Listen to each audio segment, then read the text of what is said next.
Siblings and Scissors by, yes, Butthole Jerky. About 7 years ago, my boyfriend and I moved into a duplex. After living there for about 6 months, we had become well acquainted with our neighbors. Everyone was cool except for this older lady and her creepy brother who claimed to be a medicine man. He also liked to stare into everyone's windows, especially at women. One night at about 2 in the morning, the older lady comes pounding on our door. She says that her grandson had stolen her car and taken it to town. She needed to look for him. She didn't want to call the police on him. Unfortunately, times were tough and we only had enough gas to get to and from work, let alone drive aimlessly looking for her grandson's car. We told her we were sorry and we were unable to help. She got mad at us and stormed off, muttering to herself. We went to bed and didn't think anything of it until a week later. We had went to town for a few groceries one day. When we came home, we discovered things were amiss. Knickknacks had been moved around, our wire plant shelf had been moved away from the wall, and the back of it faced our front door.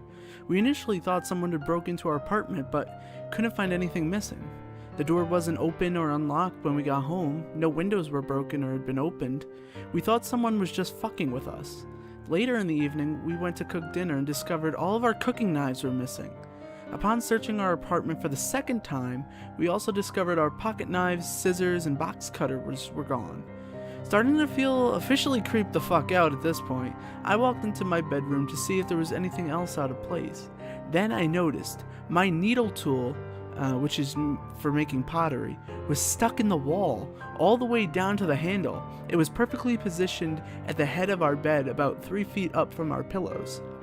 I turned my room upside down on a hunch. I lifted our mattress, and lo and behold, our kitchen knives, pocket knives, scissors, and box cutters were all laying on the top of the box spring.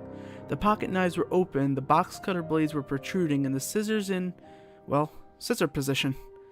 It was some freaky demon shit.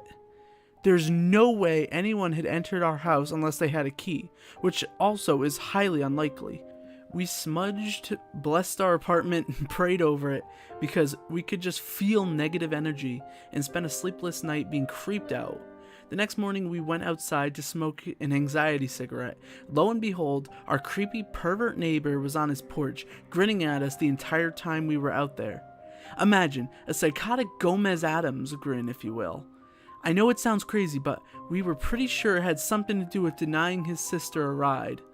I'm not sure what they did, but it was supernatural and it scared the actual shit out of me.